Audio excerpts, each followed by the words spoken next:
Welcome to the Courage to Change with Karen podcast, the place where we get real about addiction recovery and celebrate the victories against struggle. I'm Karen Gardner, your navigator on this journey of healing, committed to uplifting families touched by addiction. Together, let's unravel the intricate dance of mind, body, and spirit with compassion, tenacity, and steadfast commitment.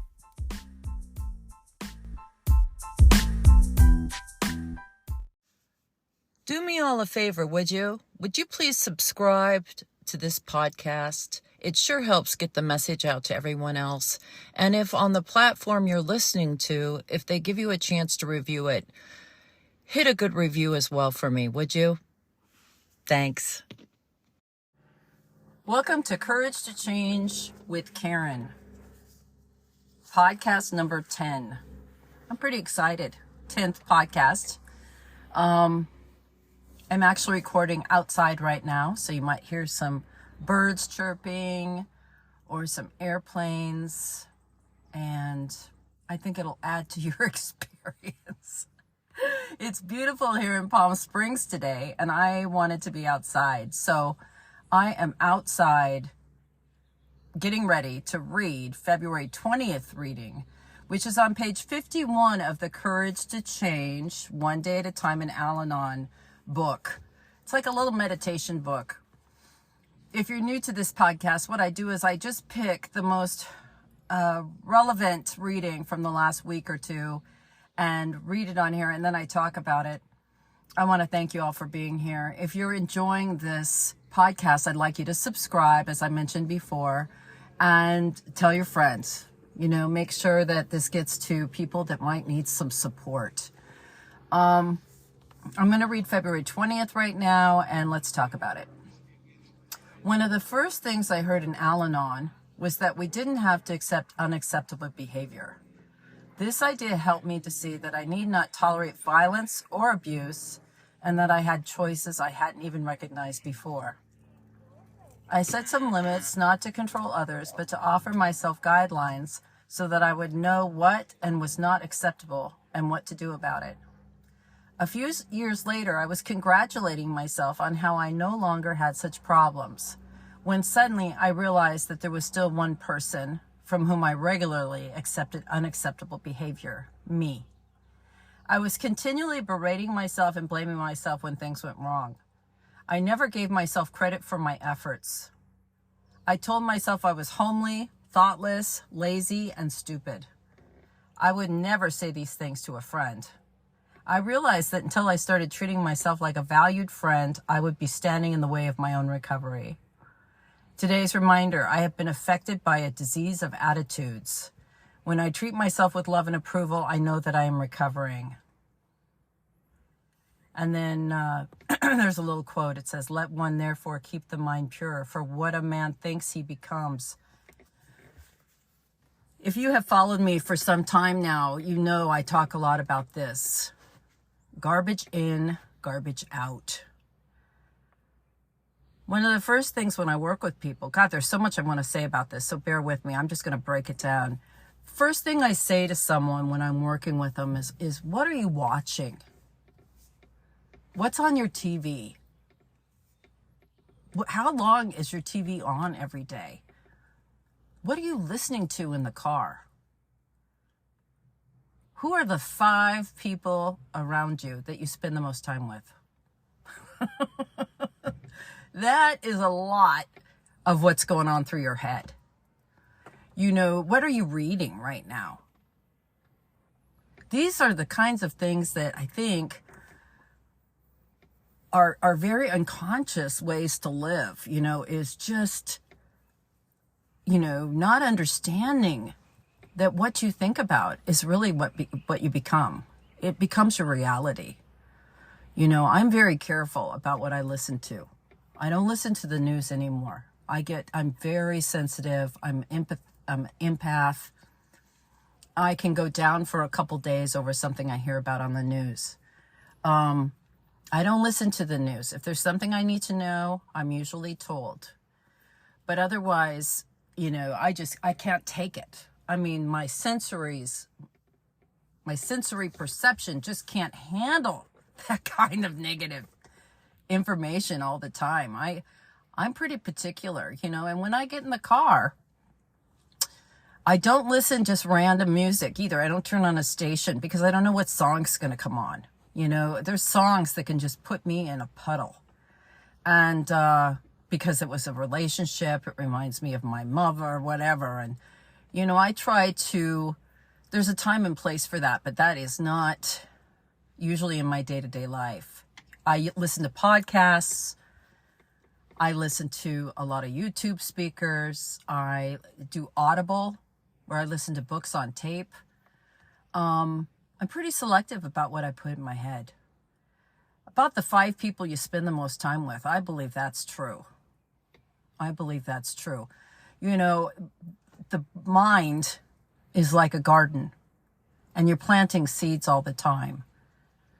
So you need to make sure, especially if you're living with an active alcoholic addict, you need to make sure that you're planting some good, sturdy seeds, some real strong seeds of faith and love and tolerance, right? And you need to do that so you can handle anything that's coming down your way. One of the many things I like about a 12-step program or any kind of support group is you're around like-minded people that are all going in the same direction. I believe in grief groups.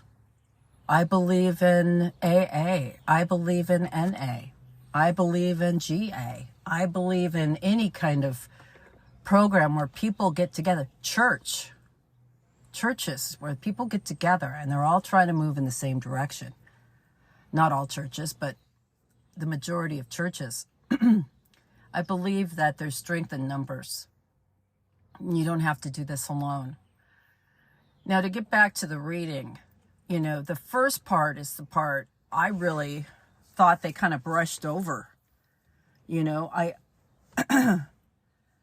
says, I didn't have to accept unacceptable behavior. To a lot of people, this is new news. You do not have to accept unacceptable behavior. This idea helped me to see that I need not tolerate violence or abuse, that I had choices I hadn't even recognized before. Then I set some limits, not to control others, but to offer myself guidelines so that I would know what was and wasn't acceptable and what to do about it. Boy, I talk about this a lot too. Go back to the first and second episode that I did this year. I talk about a plan B. Once you know what's unacceptable for you is to have a way out. What are you going to do when it happens? This is a big topic.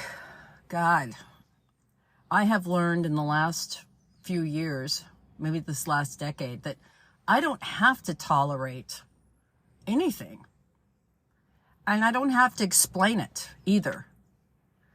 If something makes me feel bad, if something makes me feel uneasy, I don't have to explain it to anyone. I can get out my phone and call an Uber and get the hell out of there.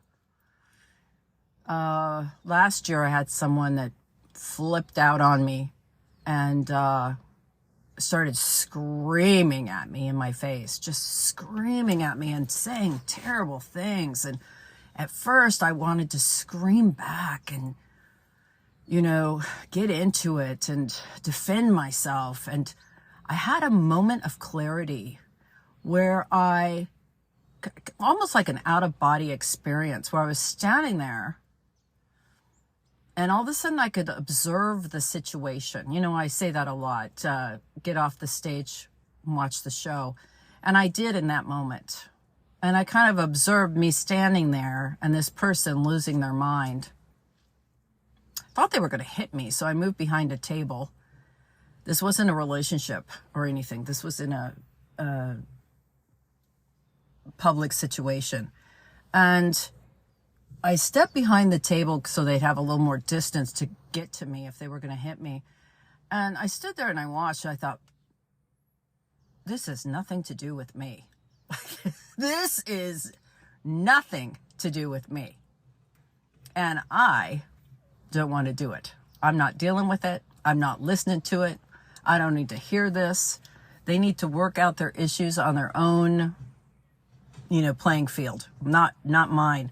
And I turned around and I walked outside and I walked over to my car. People were kind of following me. Karen, are you okay? You know, like I was going to be a puddle of tears. But it didn't really upset me because I was able to detach from it and say, oh my God, this is nothing to do with me. And I got in my car and drove away. Now, I wouldn't have done that years ago. Somehow, I would have thought in my head that there was some truth in what they were saying. Like, oh my God, I feel like shit, you know, and I would have reacted poorly. I would have started screaming. There would have been tears. I would have said things I regretted for sure. You know, just terrible things. I can be terribly mean when confronted. So it was a real sign of growth for me to say, nope, you know, and I've done that before. I've been in situations where I was invited to an event and I got to the event and it seemed nice and people started drinking and it got a little crazy and there started to be drama. And as soon as I was like, this is not where I want to be on Friday night. This is not what I want to do. I don't care who's right, who's wrong. I don't care if they beat the hell out of each other. I don't care if they sleep with each other's husbands. I don't know what's going to happen here, but I am not participating. And I left. And I just left. I just kind of I remember I took my glass to the sink. I rinsed it out, sat it down, said thank you to there was some servers standing there, you know, that were passing hors d'oeuvres. And I said, thank you. And I didn't say goodbye to the host. I didn't say goodbye to anybody. I just slipped right out. I think I just walked out the kitchen door, the back door. I didn't even make a big deal about it. I just left. And you know what? I don't think anybody even knew I left because there was such a commotion going on, this drama. And I just went home. You know what I mean? I love that. I didn't know before that you could do that. I've also had, you know, I've had bad situations. I've had a really full life. If you don't know my story, hopefully someday I'll write a book, but I've had a big, wonderful life and a lot of it very, very tragic. But I guess it depends on how you want to look at it. I don't look at it as tragic because it's been my, greatest assets to helping others. But I've been in situations where I've had someone come right up to me. I remember this guy, he did not like the fact that we were not seeing each other anymore. And he came to my house. I was in a gated community and he came to my house and I drove over to the gate. I didn't want him coming in the gate. He couldn't get in the gate. And I drove over there because I didn't want him coming to my house. I didn't want him disturbing my neighbors and, you know, it just was not good. I just was not going to have this kind of drama, you know, something of cops. And I went to the gate and he got out of his car and he came walking up to me. So I got out of my car and I turned because I was done running from this situation. I was done running. I was done. And I hated feeling like a victim. Scared. So I got out of my car and I stood there and he came walking up to me with this energy of a bull, right? Charging someone. And he came right up to me and he drew back his hand and I thought, okay, this is it. This is it. I'm going to get knocked out in about 2 seconds or I can run or I can get in my car, lock the doors and cry. And I stood there and I looked at him right in the eyes and he dropped his arm and it pissed him off even more. And I said, you need to go now or I'm calling the police. And I think in that moment, he knew I was not kidding. And he wasn't that type of person. You know what I mean? It just was so out of character. It was just emotions can run so high. And I don't suggest anyone do that because I could have been knocked on my ass. I was prepared to be knocked on my ass, but I needed to stop what was happening. You know, if he knocked me on my ass, then I would have called the police anyway and then done a restraining order and all that. But I was done. and I knew that this was a situation that I got let go way out of control, and it needed to stop right now. And, he dropped his hands and turned around and went back to his car. And I told myself in that moment, if anybody comes to my home pounding on the door, I don't care if you are pounding on my door, I'm going to call the police. If you're not ringing the door or knocking a couple times, if you are pounding on my door screaming, if you're pounding on my car, if you are raging at me, I'm calling the police. I don't rage. I will not tolerate it. I've done too much of it. I hate being victimized. I hate being scared, and I'm not going to do it. And it's real important to know what you'll stand for and what you won't. Some people will say, well, I wouldn't call the police unless they actually touched me. Well, by then they could kill you. Let's, look at the facts. Alcoholics and addicts are dangerous people when they're loaded. And you don't want to mess around with it. So you need to know, what are you going to tolerate? What are you going to do? You don't have to tolerate this stuff. And the majority of the women, I feel so bad. A lot of the people I talk to are in these situations where they're terrified. They've got children and they can't leave. They feel trapped. And my message to you is, you're not trapped. You can leave. And there are ways to leave. Is it going to be easy? No. Is it going to be worth it? Yes. Is it going to be worth it for your children? Absolutely. Is it going to show your children how to be treated in a relationship?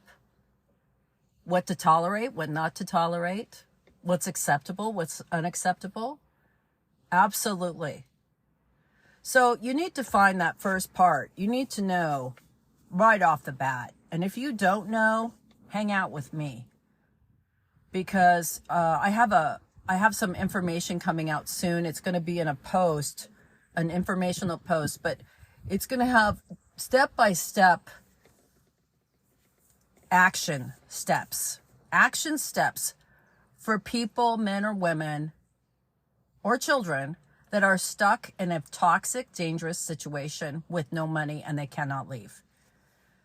So if you need help with that, you need to direct message me and let me know. Keep your eyes open. If you know if someone's in this situation, keep your eye open for that post. It'll be on all my platforms, and get them that information. So that's the first part of the reading, which I'm sure it wasn't about that. Obviously it's about how I treat myself. But it really does go hand in hand, doesn't it? Doesn't it? I mean, if there's, one person, you battle everybody in your life, but there's one person with unacceptable behavior. That's me.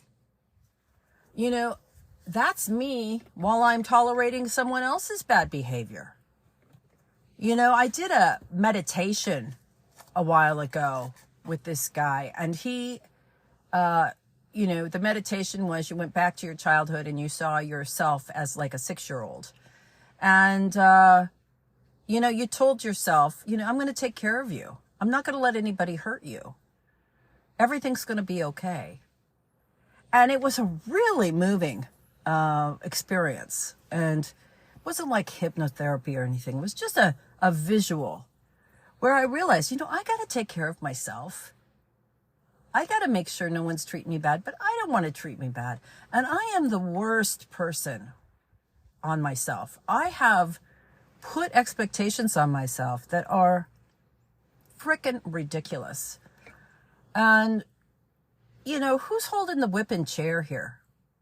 Is anybody around me expecting these things from myself? No, just me. Right? And it's hard to accept that I am my worst enemy. My head, my thoughts are my worst enemy. I mean, I don't think there's anything anyone could do to me that's not worse than what I could do to myself. It's a real growing thing to give yourself some grace. Give yourself some grace. I've done that this last month, Between me and you, I'm not where I thought I'd be. in March of 2024. And I got sick, you know. I got this crazy thing in my hand. It's called Dupuytren's. Does that sound terrible? Dupuytren's conjuncture. It's a disease, and I didn't know. I didn't know all this stuff was going to happen. I didn't know how I was going to feel. I didn't know a couple friends were going to lose their kids from overdose. You don't plan for that stuff. And I was really beating myself up, about what I should be doing. My outreach, my lack of knowledge about technology. And I'm sure you're not supposed to podcast from your car. I'm sure that's a no-no. I don't care. I don't care. I really, at a meeting, I went to a meeting and I heard just what I needed to hear, which is I'm right exactly where I'm supposed to be. I'm doing what I'm supposed to do. If I was supposed to be somewhere else, I would be. If I was supposed to be doing something else, I would. If I was supposed to be a techno wizard and get my message out on a big platform, faster, because I am going to do that, but faster, well, I would have. And if I could have done better, I would have. If I could have done better as a mother, I would have. If I could have done better with my health, I would have. I could go over it and beat myself up. But I've decided I'm not going to do that. I am doing great. I have really done great. I am okay. And I'm telling you right now, you're okay. Wherever you are, if you are that woman right now that I was just talking about, in a relationship where you're stuck in a toxic, horrific, horrible relationship, and you and your children are in danger, you are right where you're supposed to be. And right now you're listening to exactly what you're supposed to be listening to. There is a way out. People have suggestions. I have information for you.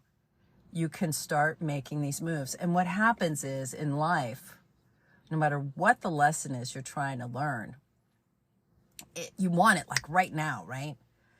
And it never happens as fast as you want, but it happens faster than you think. And I mean, I look back on my life and what I've pulled myself out of, from my own addiction to alcoholism and drugs and homelessness and financial ruin. And, that's a feat. That's a lot. And then tackling my own codependency issues and the issues with my, my own family and just everything. I mean, just everything. Life is so lifey. And I've done pretty damn good, for no instruction book, for no information. I'm scrappy that way. And I think you're scrappy too, or you wouldn't be listening to me. Like attracts like. And I think we got to give ourselves a big pat on the back for wanting to change, for being willing to change, for taking action to change. Yes, turning on a podcast is action, right? Deciding what you're going to look at on social media is action. Deciding what you're going to listen to and what kind of music. I mean, if you love opera, man, turn on opera. Listen to it in your car. Make yourself happy. And I believe when you're happy, then the universe starts to unfold for you. Things start happening. Instead of to you, they happen for you. And this reading is about being your own best friend. How well are you taking care of yourself? Have you eaten today? Do you need to take a nap? Did you brush your teeth? Did you take a shower? Some people are so imprisoned by their own thoughts that they can't, they can't get up. They can't take a shower. They can't brush their teeth. Those things are monumental. I don't care. I don't care who you are. And if you're a mover and shaker and you're making 6 figures, 7 figures, and you're listening to this, you've done just as good a job, right? It's the same as the person who took a shower. There's no race. There's no competition here, right? It's a short trip. And you have got to be the best friend. I mean, you've got to be in your corner. People come and go. People will disappoint you. But if you have a higher power, which I do, my higher power wants me to look after myself. It wants me to take care of myself. I have been sick with this cold, and I've been mad at myself because I still had to take the nap in the afternoon. I got off all the medicine, but I still feel medicated. Do you know what I mean? I don't feel sick anymore, but I feel like I've had medicine in my body. And I've been tired. And I thought, you know what? Why don't you just be tired? Who said you got to go out and walk 2 miles today? Who said? Who said you got to, whatever. Let's just be in the moment. Let's just put down the whipping chair. Let's be grateful for what we've got. And make sure, that we're putting in our heads what we want. Good stuff. Good stuff.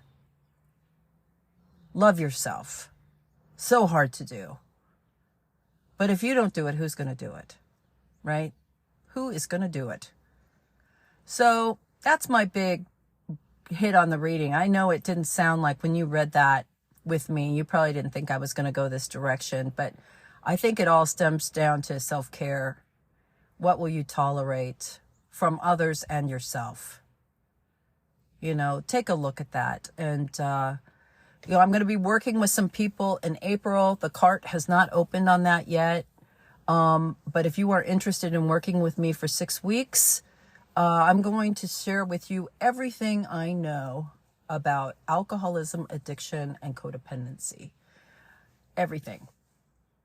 One stop shop, whatever they say. I'm also going to, as a bonus, get everyone through the 12 steps of Al-Anon. So if you are interested in that, you can message me on this podcast. You can, my contact information. You can DM me anywhere. Karen@KarenGardenier.com is my email. Let me know that you're interested in doing that. I'll put your name on the list. I'm only going to open the cart for a short time. It's only something I'm going to do, I think, once this year. I've decided to do it in April. Not sure what part of April, either April, May. Probably, I don't want to hit Easter time. So maybe right after Easter we'll start. I'll get all that out to you if you're interested. And it's not going to be one of these things where you join me for 6 weeks and then I tell you, oh, that's only part of it. Now you need to do this. It's everything. It's just me giving you my experience of addiction, codependency, alcoholism, and you will know everything I know. And you will know how to do what I do, which is live my life happy, joyous, and free, one day at a time, regardless of what's going along around me, and taking care of myself, trying to add to the stream of life, having some purpose, having some joy, and letting everyone have their own path. So if you're interested, let me know. Otherwise, I will see you on the flip side. Don't forget, I have a Facebook page attached to this podcast. There's a link in the show notes, which is the description of this podcast. If you look in the description, you'll see a link to the Courage to Change private Facebook group. And I also have a freebie for you if you want it. I'll put that in there as well. It's some really great, it's like Al-Anon for Dummies, codependency terms that you need to know, and in simple everyday language with some examples. So it's like the 10 most used terms in Al-Anon. And I know we hear these terms all the time, detachment and boundaries, but what is that? What does that mean? And what does it mean to me? How do I apply it? So grab that freebie, and I love you all. I'll see you next week.